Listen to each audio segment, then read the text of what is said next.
So I don't know about you guys, but these days it's been a little hard for me to get motivated, to get going, just to get my day started. And I decided to put together some things that have been helping me throughout the month of January just to kind of get my butt in gear and to kind of start my day right. And something that I have been doing religiously for the last few years has been making my bed every single day, guys. I don't miss a day. And it does something to me mentally. It makes me feel like I have my shit together, like I'm organized, and I'm just ready to start my day when my bed is made. I have been obsessed with my Apple Watch lately. It's been helping me keep track of my steps and movement, and something that I love doing first thing in the morning, if I can, is get outside in the sun and stretch or listen to a meditation. I think it's so important to kind of activate your mind first thing in the morning. And for me lately, that has been meditation, but it could be all kinds of things. It could be prayer, it could be stretching, it could be journaling for your mental health, for your sanity, for your spiritual health, all of those things. It's so great to start your day that way, and I just love doing mine in the sun. Something else that keeps me going and motivated is making a to-do list, and to-do lists have been a part of my life for as long as I can remember. I have a really bad case of scatterbrain, and I tend to forget all the things that I set out to do. If I don't write it down, it won't get done. So it is imperative that every day I make a list so that I can check it off at the end of the day and know that I accomplished everything I wanted to. Now, setting the mood might not sound necessary, but it's huge for me. It's huge for my mindset. I love living in a space that feels worthy and exciting and enjoyable to live in, to work in. So for me, straightening up and lighting a candle is essential to making my space feel enjoyable. I realize that I preach hydration on a regular basis, but I don't think people hear me when I say it is so necessary to my life, to my brain function. Also just makes me feel productive, but I think clearer when I'm hydrated. So I will fill up my bottle and I will keep it with me throughout the entire day, no matter what I'm doing, just to make sure that I get that water in. Next is get dressed. And this sounds silly, but I think COVID really changed us. Putting on a real pair of pants, a real pair of shoes, all of that stuff deeply affects how good I feel and how productive I feel for my day, how ready I feel to start my day. So absolutely non-negotiable, put on real clothes, real shoes. Don't forget the shoes. That's very important. I'll even go as far as to put on perfume. I'll even put on my jewelry, my everyday jewelry that I love. Throwing my hair up is a really big deal to me and makes me feel like I'm ready to have those video calls, to film, or whatever it is I'm doing. Now, makeup isn't something that is necessarily that important. For me, it is when it comes to filming and creating content. But if you don't have to, you don't have to do makeup. Even if I'm not doing makeup, I love doing lip balm and mascara and stuff like that. Now, this next step isn't necessarily an everyday step, but taking care of my mental health is one of my #1 priorities. I really went through it a couple years ago. So having a designated time for therapy is so important. I will light a candle or turn on my salt lamp. I'll get comfy, I'll put on a sweater, and I will talk to my therapist.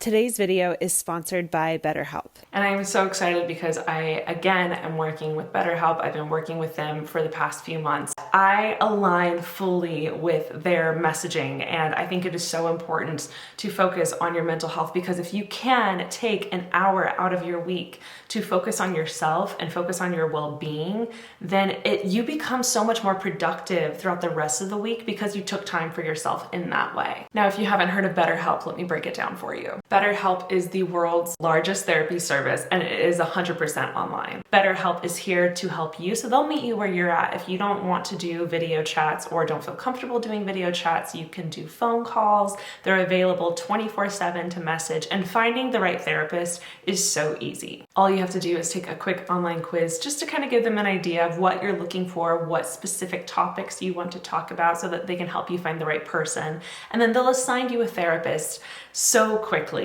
And one of my favorite things about BetterHelp is they are serious about finding you help, and they're not going to take it personally if you don't click with your therapist. And I think clicking with your therapist is so important. And BetterHelp understands that. So if you need to change your therapist at any time, there's no extra charge, and they'll make it a completely seamless and easy transition for you. And with BetterHelp, you get the professionalism and quality therapy that you would expect to get with an in-office visit in the comforts of your own home. And obviously that means they get to be flexible and you get to be flexible with your schedule. So get 10% off your first month at betterhelp.com/Nichole, Nichole. Huge thank you to BetterHelp for working with me yet again and helping us all to prioritize ourselves.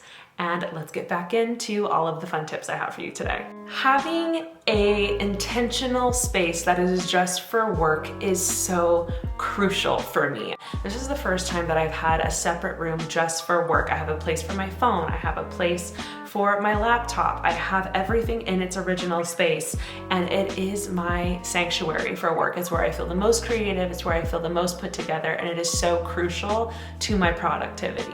I'm also the queen of having playlists for everything that I do. I have a focus playlist on Spotify that is always on when I'm working, and I could not be as productive as I am without it. Something else that I've learned over the years since I've been working from home for damn near 8 years now is breaks are so important. Take an actual lunch break, like an actual lunch break. Everyone else has to, so it's important that you do too. I love to, again, get outside. I hate being stuck inside for too long. I'll put on a fun podcast, something that has nothing to do with work, and I'll get outside and I'll go for a walk, or I'll get outside and I'll sit in the sun while I eat my lunch.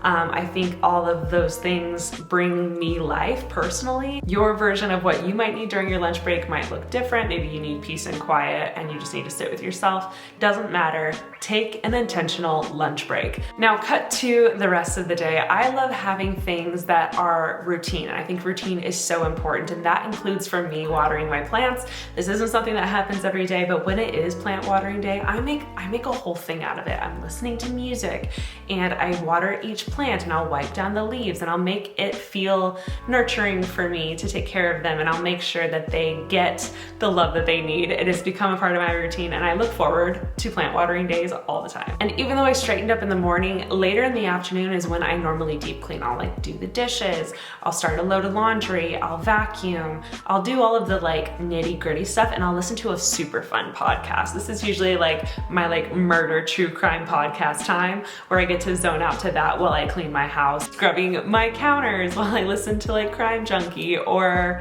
My Favorite Murder or something like that. It has become a very special time for me because I feel like I get to enjoy my space afterwards.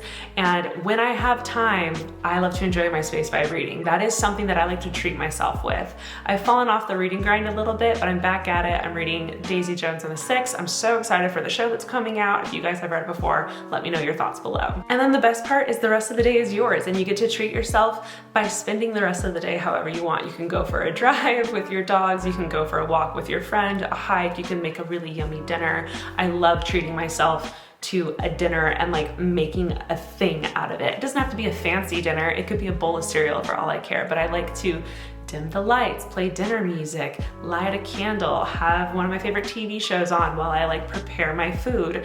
And that is how I start the process of my nighttime routine, which is me winding down, me separating from screens, me focusing on myself. And all of those things, I think, make the most productive version of myself. And if this is helpful for any of you guys, please let me know. I have been really struggling with productivity these last couple months. December and January is always weird, so it was really important for me to kind of get back into it this week and kind of just share my thoughts on that and the things that I've learned since working from home this entire time. Let me know in the comments below if you want more videos like this, or if you want more tips or a nighttime routine. I'd be happy to do that, and I'll see you guys in the next video.